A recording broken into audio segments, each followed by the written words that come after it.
자, 오늘은 씨 뿌리는 자의 비유라는 제목을 가지고 마가복음 4장 1절부터 9절까지 말씀을 좀 살펴봤으면 좋겠습니다. 그럼 먼저 마가복음 4장 2절부터 3절까지 말씀을 같이 한번 읽어보았으면 좋겠습니다. 같이 읽겠습니다.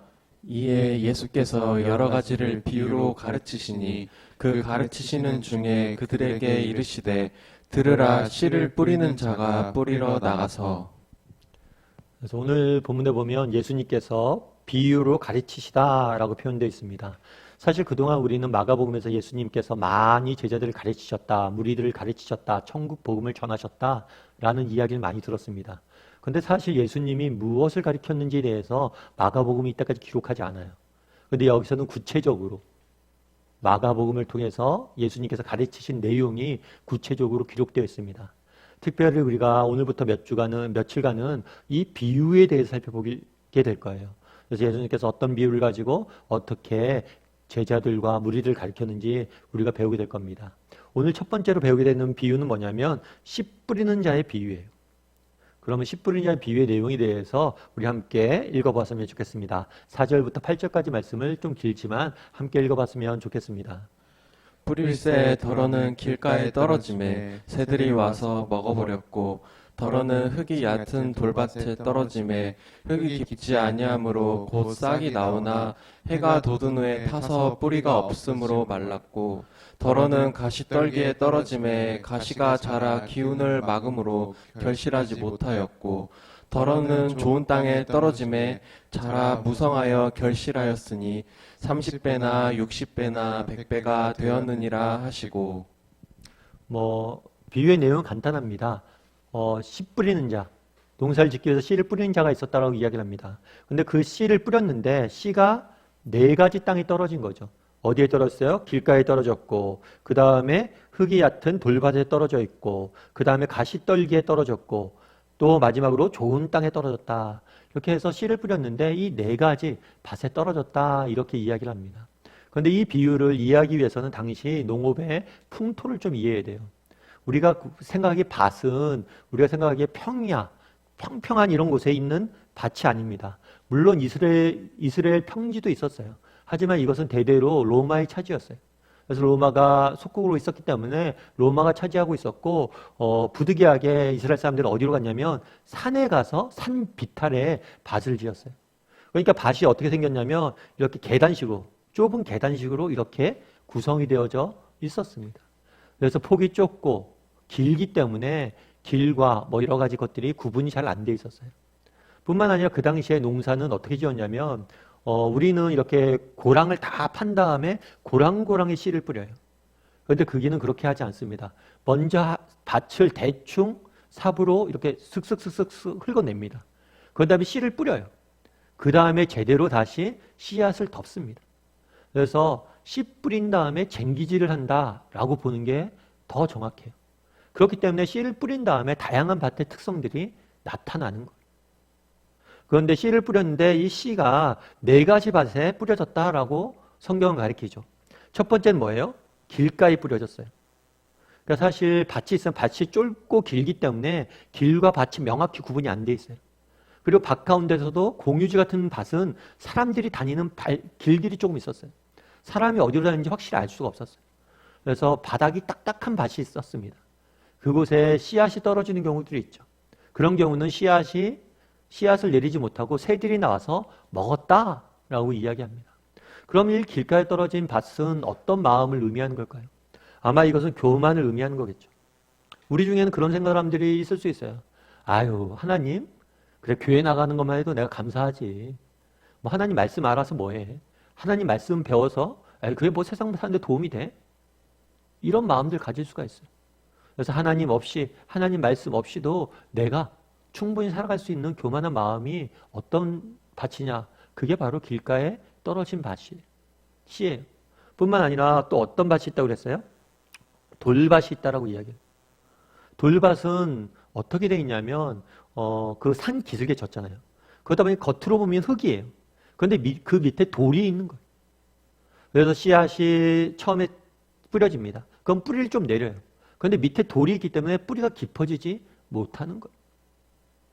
그럼 이 돌밭에 뿌려진 것은 무엇이냐? 그것은 뭐냐면 처음에 예수님 믿을 때 기쁨으로 믿습니다. 그런데 예수님을 믿다 보면 고난과 어려움이 닥칠 때가 있어요. 그랬을 때 그 믿음이 버티지 못하는 거예요.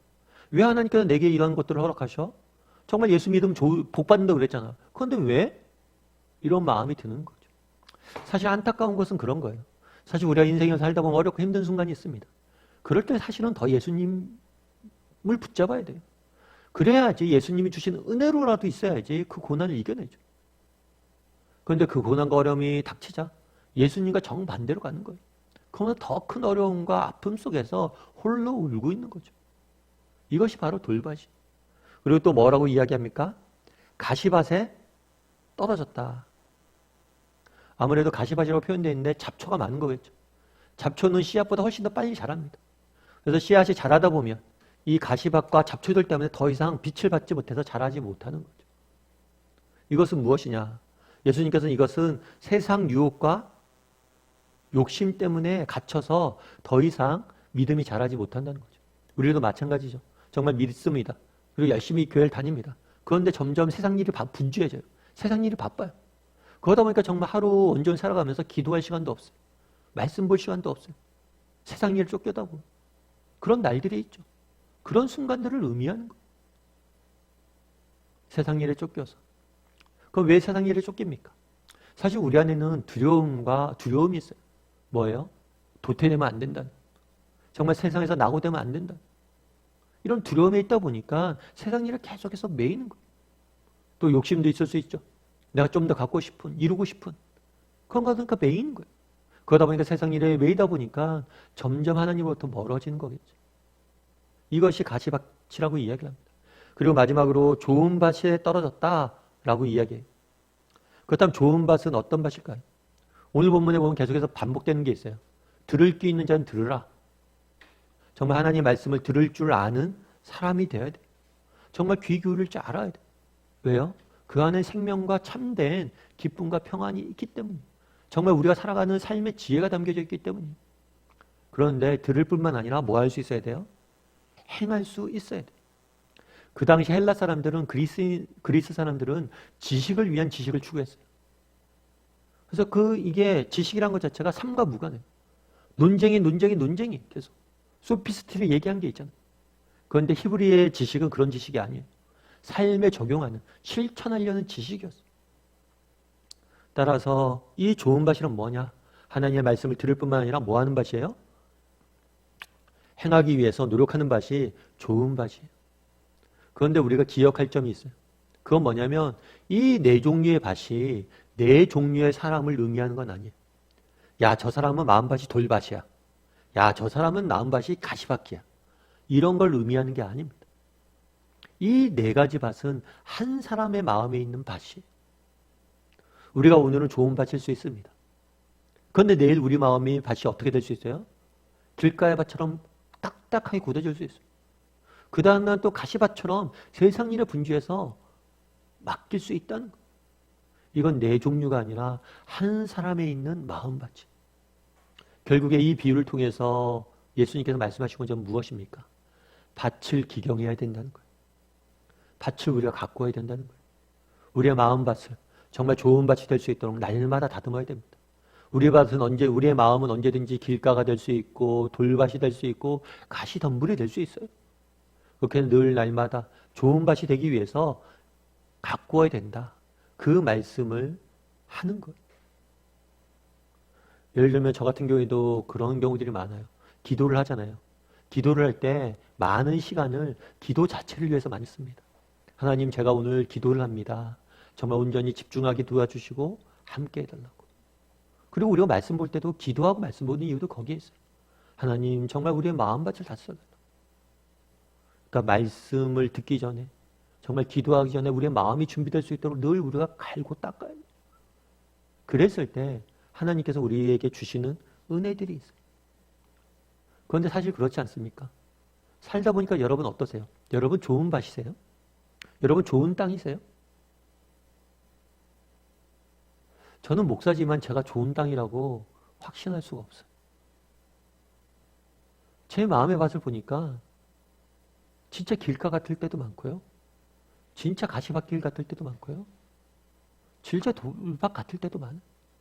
쉽게 고난에 흔들리고 쉽게 유혹에 빠지고 어떨 때는 정말 교만해서 하나님 없이 살아가는 것처럼 느껴질 때도 있어요.